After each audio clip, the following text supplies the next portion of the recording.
Hello there. Today I've decided, hey, let's try out some 3D nonsense. Because, quite frankly, I've gotten a bit bored of 2D, right? So I want to broaden my horizons a little bit, using the same exact system I've been using for the past few videos. However, I will be adding in something new, which will be an MVVM architecture. So, my goals for right now is to learn what MVVM is, implement it, and then test out a new interaction system. Alright, that's all pretty simple. So let's get into it. Now, the first thing I've done is just set up some quick player movement, right? Because it's a 3D game, so might as well. Anyways, on to MVVM. MVVM is basically model, view, and view model, right? It's a system where you just have these three things. It's actually kind of quite simple. As you can see, this diagram I just got from Geeks for Geeks. But we've already got the model, which is the library I've been using, I've been making for the past couple of videos now. So we've already got that. And the view is pretty much very specific to different games I'm going to be making. So for example, this one's going to be quite different to other ones I made. And that's going to be something that I need to make up in this one. And then the view model is just acting as a bridge between the model and the view. And the view model is something that I want to actually put some more effort into, because that is going to be the one to be reused in my other projects later on.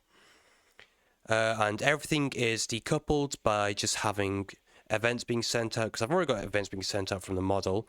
All we need to do is just send in input commands from the view, get it to the view model, and then that cleans it up, sends it to the model, and the model gets out events. The view model takes it, and my working idea is that the view model were to filter the data, filter the events, and then send out like a view events to be passed into the view, and that can just handle it by whatever means necessary, right? So, implementing time. Model, view, right? That's the three things I want to be implementing. So, I've already got as I said before, I've already got the model handled.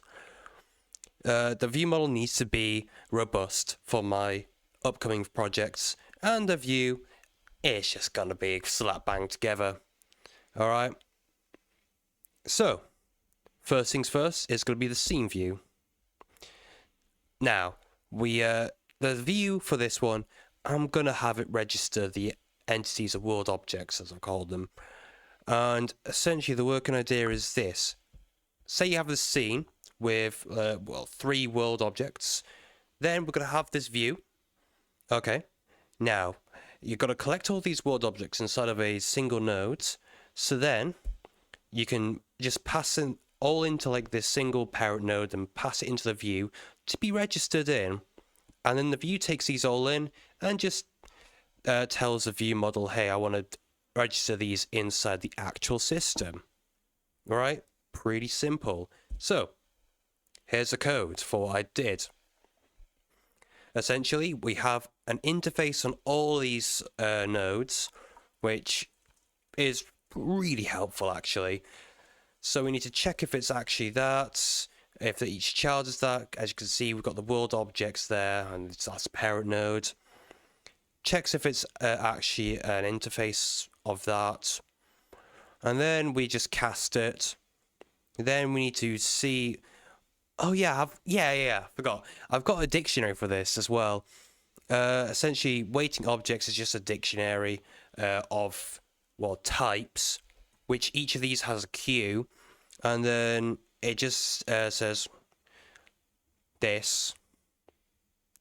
Yeah, it registers a new queue, and then you enqueue each of the waiting objects. So then, when you actually receive the event, it just goes into the waiting objects dictionary, and then takes off the first world object it sees of that type, and then binds that to some ID, because right now this is only like sending a command to register it. They don't have an ID yet, so we need to give them the ID, but that's later on anyways. And then all of this stuff is kind of self-explanatory. Oh yeah, this is with quick word object command, you need to create the command, then you have definitions for how it's supposed to be like registered and all that. And these just contain required parameters of what you need. For example, type definition gives you the actual, you pass in the type that you want it to be. And then, yeah. Also, something that I found out when I was doing the IGD word object was that interfaces can actually have default implementations, which I think is kind of cool. As you can see here, yeah. I didn't know you could do this, but apparently you can, because I only thought you could only like say what it can have, not just put in an actual implementation. Hey, the more you know, am I right? Anyways, after all that, we've actually got some success with this. As you can see, they've all been registered successfully enough. So now that I've done this, it is time to finally communicate the events to be passed through between the model and the view, right? And to do this, I made a simple little event, which I don't have here right now, but I'd made a little event interface thing, like iView event, and that's to be passed from the view model into the view. And then, in order to battle test this, I then just made like a simple dialogue interaction, which, oh yeah, I've also made interactions work as well. And with this, you can see that, yeah, we can easily show that the events are passing from the model to the view, and via the view model. Like, the view does not know anything about events from the model, only events from the view model. And I think it's pretty neat that it's worked like this. Anyways, that concludes this video. So, things we have done is we've implemented an MVVM. That is brilliant, right? So I can actually reuse this in my upcoming project. And we can also handle interactions too, which would be really handy as well. And I could just implement specific behavior per game for it. So yeah, that finishes this up. Thanks for making this far into the video. If you enjoyed that, then please consider giving this video a like and subscribing to me, as that would help me out quite a lot. And you can also check out more content that I release in the future. Anyways, I'll leave you with these things on the side here, and I'll see you in the next one. Bye now.